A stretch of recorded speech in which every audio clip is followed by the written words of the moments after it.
That is extremely specific. We were young and hungry. Are you at peace today? Take action, action, action. Please, people in Yeah. India. India being the only proposition can Cannot. dreams circus events. A new intern having some night. Yeah, really crazy content. Ridiculous focus on systems. That was my biggest unlearn. What's the first system that helps you the most? You have also basically encapsulated all of my Instagram feed in that statement. Oh, to be fit, to be rich, and to travel the world. My guest today went to engineering school, realized he couldn't write a single line of code, did an MBA to cover for it, and somehow ended up building one of the most interesting AI SaaS companies in the broadcasting space. That is Sampath Mallidi, co-founder and CEO of Revid, a platform that helps broadcasters all over the world go from idea to live channel fast. He's built 2 companies, he's been to 36 countries, and his life goals written in his Instagram bio since 2018 are to be the fittest and the richest. No notes. Let's start right at the beginning. Tell me where you grew up. Tell me how did entrepreneurship find you, or did you go looking for it? Yeah. Firstly, Neha, thank you for having me. And just delving into a little about, my childhood and stuff. I'm actually from a small town called Visakhapatnam. It's Yes. also called Vizag. It's a beach city, a very, very beautiful small town. So I did my studies over there, and then I'm an engineer. I also did my MBA in the US. That's little on the educational side of things. And getting to the second part of the question that you asked, right, about entrepreneurship. So my dad was, he used to export fish meat to different countries from India. So that's why he was located in Vizag. And he was a first generation entrepreneur himself. So he being a first generation entrepreneur in our house, we at a very early age, we understood what profit is, what loss is, what cash flow problems are, what bank loans is, what pressure is. So even though I did not understand so much about the business side, but I knew what it is like being in a house of an entrepreneur who runs business all by himself. So, and along with that, I think I would say my maternal uncle, my mother's brother, my mama. So he lives in another small town called Rajahmundry, and he scaled a massive business. He was a lecturer, and he scaled his business into paper manufacturing into a very big way. So our house was always surrounding with these examples. So entrepreneurship was never new. We knew the highs and lows very, very well. Okay. And while you were doing your engineering or while you were in the US, was it always at the back of your mind that I'm going to go start something of my own? So, actually, I was very unclear then, Neha. I'll be really honest because I went with the flow, right? My engineering was like everyone is doing engineering. I come from that generation, so like maybe 10 years behind. So everyone is doing engineering. You also have to do engineering, and then after finishing my engineering, I understood that I can't even write a piece of code. Just to cover that, I did my MBA. And so that was the real reason. But I think after that, I slowly figured out that I have to really build. At some point I have to build something, and I thought the only way to navigate myself over there is somehow get into a sales role in an organization. So even though my background was whatever it was, I always wanted to pick up a sales role because I thought that was a shortcut to becoming an entrepreneur. So where was the sales role? So I actually started working with a company called I-95 Dev. It is based out of India itself. And I was pretty good at sales, Neha, to be really honest. I was quite good. In 6 months, they felt that I was really good and they asked me to relocate to US. So I worked in US for a year. And I was not a very big fan of US and its culture. So I came back to India. And then I picked up a job with another company called Comic IT, which is a very defining moment for me because I used to be the head of sales over there. Comic IT was a company which is predominantly working with SaaS companies and building their competency centers in India. So I used to work with a lot of global clientele over there. So that was my exposure to international B2B sales and all that. Yeah. Okay. And in that role is where did the idea of Revid first come to you? Um, so see, before Revid happened, right? Hmm. I started a company called Intandemly, and Okay. Intandemly has a very interesting story. So when I was working in Comic IT, I think just in middle of that, I think I lost my father too. So this was Oh. like 10 years back, 11 years back. So I lost my father, and then in Comic IT, I used to see a lot of SaaS companies, and I used Hmm. to love the concept of they making revenue on a recurring basis. This was back in 2017, 18. I used to just love that concept. And in Co-Make IT, I used to have a boss called Kiran. Hmm. And then I went and told him, you know what? I understand sales and marketing. I would want to build an ABM solution. Hmm. I have no money. Hmm. And how do I get started? Because I also want to build a SaaS product. Hmm. He said, because I could scale Komeketi sales quite well. He had the trust in me that I can work, and I'm pretty hardworking. He Yeah. said that, see, Sampath, the only option I can do is I can give you office space and I can be part of your company. You build anything, I'll be with you. He had a lot of trust Yes, in yes, me. yes. So that's how he became one of my shareholders. He gave me office space. I had no money, and Hmm. I started a company called Intandemly. Hmm. Um, I got my first customer over there, and somehow got my developer, built a solution, and it was the first ABM platform for SMBs over then.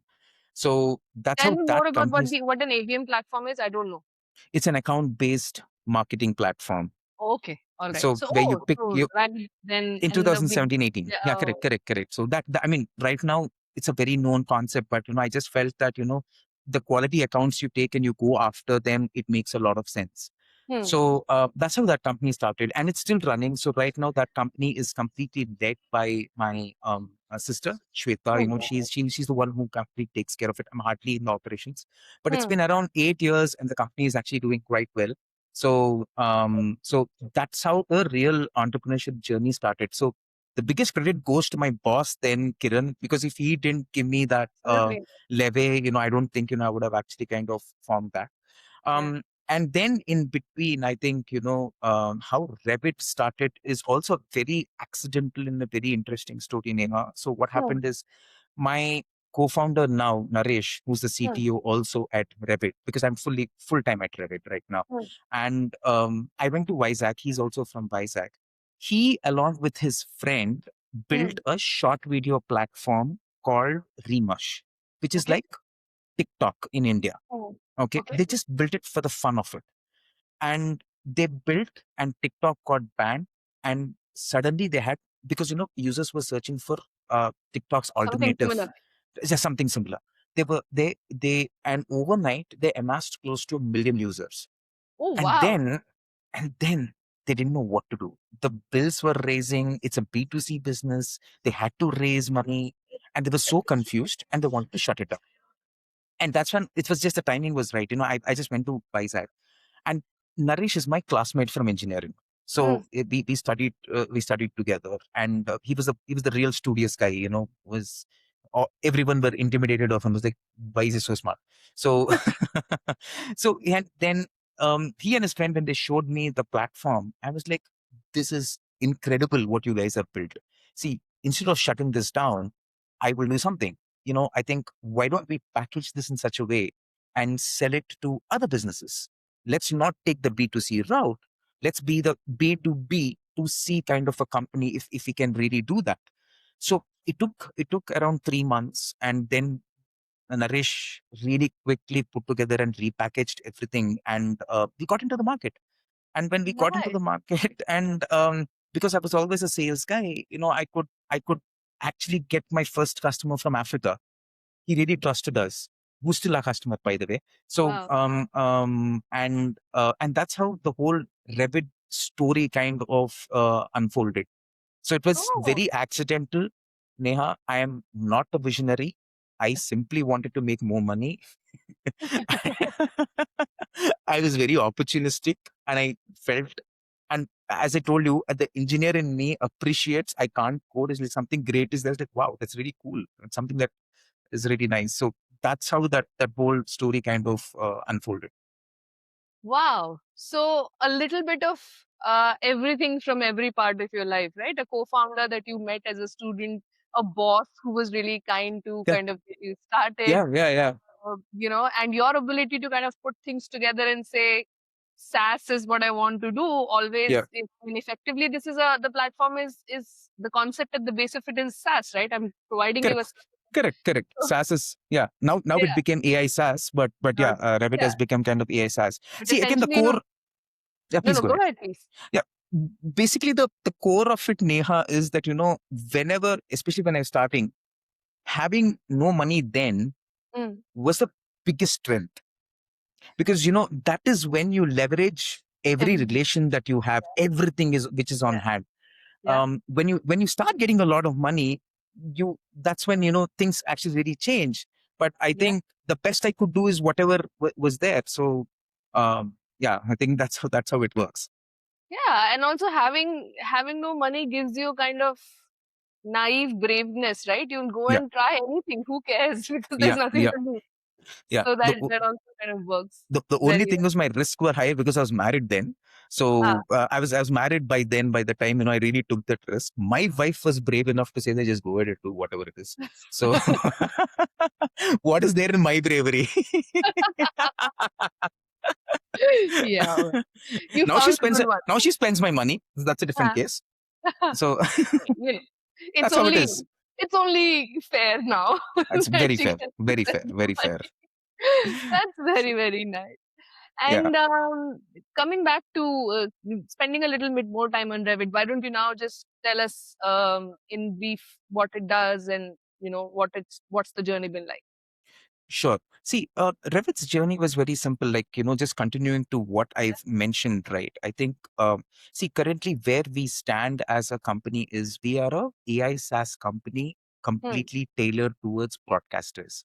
Now, hmm, anyone wanting to launch their own OTT, or if they want to launch their own fast channel, when I say hmm, fast, it might get a little technical, but if anyone wants to launch their own digital TV, hmm, or anyone who wants to launch their own live sports channel or anything like that, hmm, Revit kind of supports them end to end. It's a strong, lean, fast solution which gets any of these content creators to the market with their own white label solution very quickly. Now, for us to arrive at this kind of positioning, there has been a lot of, I think it took us a lot of time also. When we started off, like I was mentioning off the record, that I think we were a little naive over then, hmm, because essentially we were enabling anyone to launch their own Netflix, and hmm. also COVID really helped us around then, because COVID Yeah. was a time everyone wanted to have their own platform. So our go-to-market hack around them was like, launch your own Netflix. I know Hmm, it sounds very cringe now, but it worked out then. It was people could really relate to it. A lot of customers used to sign up because they wanted their own platform, they wanted to stream their own content and hmm. all that. So that's how the journey started. But we are more of an AI SaaS video workflow solution now. Nice. And how many customers do you have in the 4 years? What all countries do you So cover? we've actually worked with more than 100 customers at this point of time, and I would say 100 broadcasters itself, Hmm, and we are spread across 15 countries today. I think so. One good thing, which I give a lot of credit to my CTO Naresh, is that hmm, when he built the product, he hmm. always built it with scale in mind and with the global lingo in mind, the Yeah. global usability in mind. So this was always there in his this thing. So Yeah. because he also comes with a SaaS background, and we didn't want to be an Indian product built for India or Indian product built for US. Hmm, That was not the appeal. We always hmm, wanted to have a pretty global appeal. hmm, And luckily, I think every broadcasters around the world have the same problems. hmm. So Yeah. that was something which worked. Oh, okay. Nice. And in the countries you mentioned that you're 15 countries, but have Yeah. there been outliers where, you didn't really expect a couple certain country to kind of pick up and it happened, or are there regional strengths that you have found for yourself? See, I think one. I think still I would say US and Canada remains our strongest base, Hmm. because I think see, broadcasting is a very um, it's a very creative Hmm. field, Hmm. and economically, I Hmm. think people are less aware, because they're more dreamers. Yeah. When people want to broadcast their own content, that's why, like, literally no OTT platforms in India or anywhere, they don't make any money. It's just their passion. It's like, how Yeah. filmmakers have their passion, right? But what happens in countries like US or Canada is, Neha, they always have venture, uh, you know, PE Thinking. firms or firms which back them. So Hmm. they at least have a 20-30 million in the bank. It's like, Hmm. okay, this is the content you want to stream, go out, Hmm. explore. So Hmm. that gives us also a lot of leverage. Hmm. So that really works. I think we have customers in Australia, Switzerland, UK, and Europe. They kind of really work. Yeah, in Hmm. India specifically, I think we don't do much work in India, primarily because I think we feel that they don't pay on time. So there is too much haggling over there. Yeah. And when we give an instance to any of our customers, there is this huge bills that we have to pay. This Hmm. is an infrastructure play. I think Yeah. we have a lot Yeah. of servers and all that. But I mean, that's a common complaint everywhere, right? Yes. Yes. We spoke about it a little bit offline, but yes, it is a common complaint anyway. Please, people in Yeah. India, please start paying for Please your take some. services. But having said that, of the India problem, the fact of the matter is still that, we are the second largest consumer of content Yeah. after the US. And Yeah. the regional languages just simply allow for an opportunity that even though you are in the same geography, there are so many regions, so many languages, so many different broadcasters can come into play. Do Yeah. you see in the future payments Yeah. challenges Yeah. aside, Yeah. but do you see, is there a plan to kind of create maybe a light version or something like that in the No, future? no. I still feel India is a great market name, because Yeah, just we are almost talking about 350 to 400 million households. Okay. yeah, The reason why a Netflix or an Amazon come, they actually buy content at such a high price, because they're mm, very, very bullish about the whole consumption. market as Yeah, such. So yeah. there are two things, right? One is the volume. Next is, how are you navigating into that volume? For Mm, us, I think Indians, we as such, we are wired very jugaad. Like, for mhm. example, we would take our cousin's connection of Netflix, but we would never buy it on our own. Yeah, Like, yeah, one person actually, and this is a real problem. I spoke to someone on Netflix. They told yeah. that is a real problem for them, because it's so hard to navigate that part of India. So, Mm, m- so my take is that, yes, India should be part of the proposition, but mm. India being the only proposition can Cannot. really, yeah, can really hurt your business, Mm. because of certain behavioral patterns, how things are kind of Yeah. treated, because there's a lot of governance still required over there too. Mm. So yeah, that's a little deeper topic, but I feel it needs to be, yes, you focus on India, but I think there's the other parts of the world also that you can focus on. Yeah, that makes sense. That makes sense. What has been, this is just something that came to my mind when we were Yeah. talking about it, but what has been the most interesting broadcaster content that you have come across till now? See, the most interesting broadcaster content that we came across is, our customer from VFlix, a customer from Africa called VFlix. Okay. Why I will say interesting is because I can't tell you his user base, but Mm. currently they have more users than Netflix in Africa.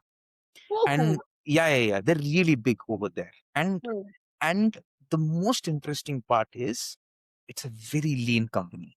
It's a very Okay. small company. People think that, Biflix is very big in Africa, but Mm. the founders of that company are so driven.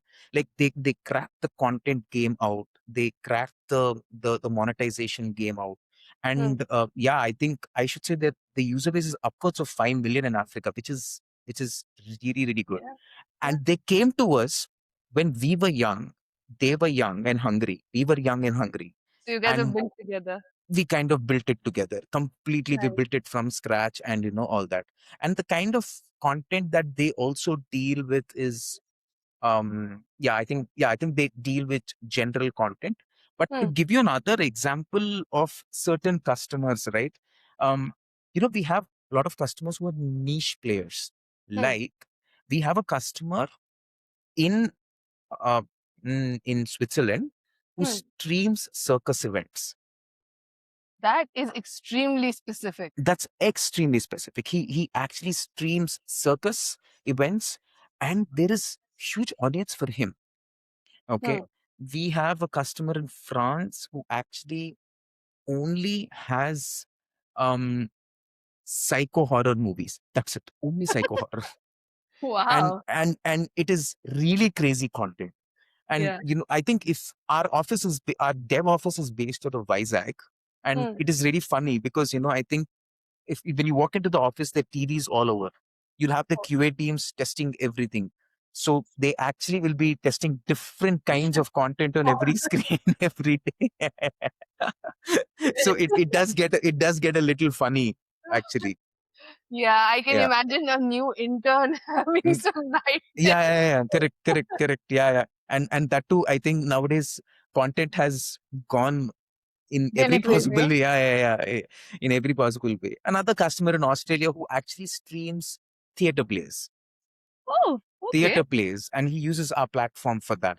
And I think we have a customer in again Latvia who Yeah. streams football and basketball events, almost like 10 events a day is something that he kind of Wow. does. So these are varied examples, but if you look at the underlying effect, we only serve the broadcasters. They Hmm. have to stream video content. that's Hmm. that's our that's our play. Yeah. So I would assume that the nature of the content, be whatever it is, from a platform service offering perspective, nothing really changes irrespective of whatever content, right? So it Not is much. is a very streamlined, productized, templatized offer They, that makes sense. And I think correct. now in the age of AI, that's the only way to go, right? I mean, you have to figure out a specific problem that has enough takers, and you have to find a way to just productize what you're offering so that it can just be plug and play everywhere. It Yeah. needs to be plug and play. At the same time, Neha, the expectations have really changed. Hmm. Now, the layman user, right? They're so used to interactivity now. They want to talk, they want to get an answer instantly. Yeah. And sometimes SaaS platforms don't work that way. Hmm. Like, we get customers who say that, hey, you know what, can we have an agent right besides the platform so that we can keep talking and that agent does all the work? So so now the behavioral patterns, and Hmm. they want it quick, Neha. Quick. Yeah. I don't think, including us, no one has patience right now. So Hmm. that is one of the biggest navigation hack that we are always with the product team. Okay, how do we make this a lot more faster? Because genuinely people don't have patience, and which I agree. That's where the world has really gone to right now. Yeah. Yeah. Has AI changed anything for you? A lot, Neha, a lot. Like, we personally, internally, we have 19 AI employees. Yeah, Okay. so that's how we kind of operate. So I think me and my co-founder are really crazy. We do all this crazy stuff on the weekends. So I'm sure you must have heard of this platform called Paperclip and OpenClaw. These are Yes. this new Yes. interfaces which are kind of coming. So we were using them, and in like right below, we would have Claude, we would have Gemma, we would have different platforms so that the Hmm. token usage are adequately managed. So Hmm. in this, we would hire a CEO. We would okay, suppose there's a project. We want to Hmm. build something in the sports Hmm. industry, Hmm. something. We would give that AI CEO saying that this is my goal, this Hmm. is what you have to achieve, and this is the KPI. That CEO would go and hire a CTO. That CTO would get his engineer. So like that, we have like around 19 AI employees, Hmm. which any new ideas that we have, we get it executed by the AI team. It's not cheap. because there's a huge amount of token usage Yeah, absolutely. which kind of happens. But Yeah. yeah, but it's fun, at least we don't get a pushback. Hey, I can't do this. Like I'll figure. It's always like I'll figure out it. I'll get Don't back to you, figure it sir. out and I'll be the agent is constantly trying to please Oh, you on the agent is always working. But a lot of credit to my co-founder there. He's mad that way. I mean, like, you that. give him a problem, he's at it. Yeah, So that's what really kind of works. But we use our weekends for that, because weekdays your business has there to is run, enough right? in, yeah, the business has to be there. Yeah, And yeah. I'm still with the narration story about how it suddenly got 1 million users. I think that's an interesting story for a Yeah, yeah, podcast yeah. as well. That, I mean, they didn't. It's simple, because TikTok was very famous in India also. Yeah, yeah, And then absolutely. that ban came and people were searching, and they were doing nothing. They just Yeah. put that platform and they found it as an alternative. And they thought that, they'll get their first 100 users in 1 year or something. And then they were making their plans accordingly. I mean, Yeah. it's a good problem to have here It's a maybe good, because yeah, yeah, yeah, yeah, yeah. they made So you here. that's an interesting story too. But through your engineering and now if we were to just come back to you as the CEO and the person who's running two businesses now, um, what have been some things that when you first started you had to unlearn from your corporate career? So, see, I think I think anyone who's running a AI SaaS company, one thing is they genuinely have to learn every day, Neha. There's no two cents about it. But if there is something that I had to unlearn, is that um ridiculous focus on systems, so that I get time to think. I'll repeat it again. I Yeah, think yeah. lot of times when a leader is constantly working, Hmm, you'll only work. You'll never progress. hmm, You'll never progress. But I feel like, when you build your systems in such a way, which I'm always trying to do that. I'm not saying I'm yet there or anything like that. Maybe I'm a 50-60% there at Revit, hmm, hmm, building those systems, making sure that things are happening mm, uh, quickly, autonomously, without my intervention, so that I get enough time to think. Because yeah. a lot of people um, do not value the me time and the thinking space on a daily basis, because Hmm, only if you are mentally free, your decisions are really powerful. So absolutely. before, I think when I started off and all that, I was like, okay, you know what, I'll do sales right now, I'll do this, I'll do that, I think I'm pretty talented, I can also do this. That was my biggest unlearning. I was like, no, you need time on hand. How do you get time on hand is something which is the code I'm trying to crack, and I Hmm, should kind of crack. And that's how, if you see any of these, when I studied a um lot of big billionaires who build multiple businesses, hmm, that's what they did. They get one business successful, they hmm. take the backseat, they take time to see where they need to play their Everyone. cards, Yeah. and they do it. Because when you're operating in depth, you don't get time to think. Yeah. So at the beginning, having a focus or having a clear focus, like, what gets built eventually is a different thing. But for you, the clear focus always was SaaS product. I want to build a SaaS product. So having one simple focus, and what you said, I really like, because I found myself in that place a lot of times saying, I can do this also, I can do this also. But the Correct, point is that you have to pick a correct, lane at the end of correct, it. correct, correct, correct. You need What you was need time to think. Yeah, you need time to think. And what was if you can remember, what was the first system that you built for yourself? Like when you are the first, when you're building a business for the first time, what's the first system that helps you the most? See, I think the two ways around there. I think one of my strength has always been people, Neha. I Mm, think for some reason, I think, as a founder, you mm, need to know what your superpowers are. Like, there okay. will be that one or two superpowers that you'll have, and you have to, if you deeply look into it, you'll understand. Yeah. I was never very strong at building systems. I'll be honest. That is not Mm, one of my superpower. I know that systems are not, but I'm very strong with people. mm, So I always made sure that, I got the right people, or I'm partnering with the right people to get the systems in place. Hmm. so that I always relied on people over there. Hmm. But right now things are really changing. Now I'm an avid AI person myself. It's Hmm. so easy to create a system right now. It is, I really don't need to be dependent. I have my own personal assistant. I have my AI voice. I have my stuff. Now I think I'm a lot more structured in a very better way. Hmm. Okay. All right. Yeah, yeah, yeah. And mm, I'm thinking what I should be asking you next. I lost my train of thought. Uh, but let's now look at the future. So, what Hmm. does Revid look like 5 years from now?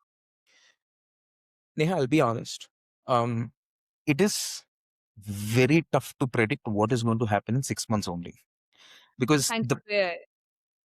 very tough, very tough. And if someone is saying that in 5 years this is where we're going to be, Hmm. either they're very intelligent, they're Hmm. trainees, or they're guessing, Fair or point. they're simply kind of guessing. So because a lot of times when I sit with my co-founder, we also make this plans over a beer, right? It's like, Hmm. okay guys, what are you going to do in 1 year? How much are we going to make in 6 months and all that? It is genuinely very, very tough, because what AI is doing is it's Hmm. simplifying a lot of processes in different facets. So with so much change happening, right, your Hmm. plans will go obsolete maybe in a week's time or 2 weeks time. But the other way where we look at it, Neha, is that, okay, who's our audience? Broadcasters is our audience. Hmm. Now, in 3 months, if this is the set of problems we are solving for them, can we do this? Hmm. In 1 year, can we do this? Hmm. And is there a point where we can become an end-to-end solution where broadcasters can operate just without any problem? That is the way that I look at it at this point of time. Which is fair. And I completely agree with you that, I mean, I think it was always true that you can plan, but what really happens, you don't know. Yeah, But AI coming in, that has the speed of it has just gone 100x, and correct. people to catch the situation. But from a uh, this is my vision, this is the vision of my life perspective, Mhm. what happens 5 years down the line? Do you have a vision of, okay, now that I've built two businesses, and now that I never really thought I would get into broadcasting, but now this is where Mhm. I am, and the business will kind of take care of itself. What's a personal vision that you My personal vision is very simple, Neha: to be fit, to be rich, and to travel the world. That's it. have? See, me and my wife, I think we've gone to 36 countries. Our goal is to Oh, hit wow. our Yeah. goal is to hit 150 countries. So, Okay.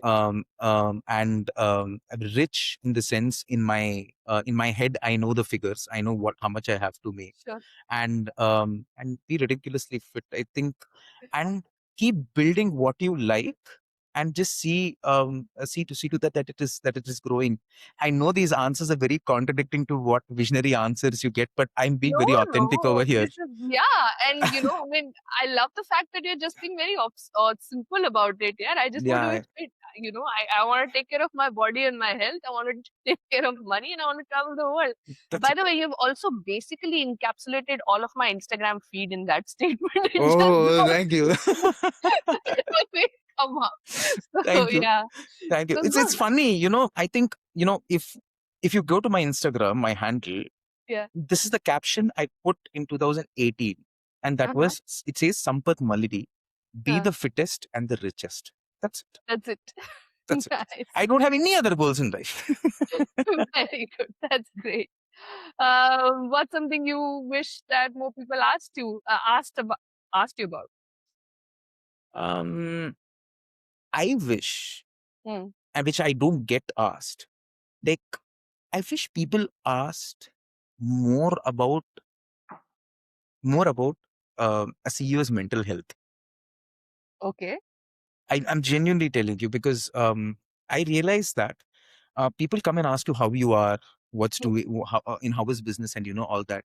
But I'm telling you, Neha, if first of all, I think there is huge respect for people who are building businesses and who've lasted a certain time. And I'm telling you, it's mentally crucifying. It is really tough. You need to really get used to so many lows, so many highs, mediocrity. You may be you feeling like shit and all that. But the very less number of people who come and ask, hey, you know what? Are you mentally all okay? Are you at Yeah. peace?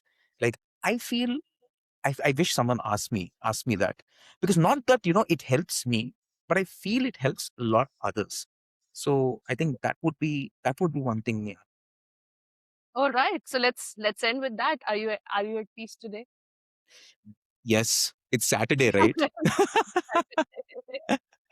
Yeah, and that's the best part, right? Being a founder, it changes. Monday morning might look different than Monday Friday. morning. So my answer will be different on a Monday. But what are some of the things that kind of help you when you are staring at a Monday morning and things are not? It's that week is gone. It's going to be bad. What helps you?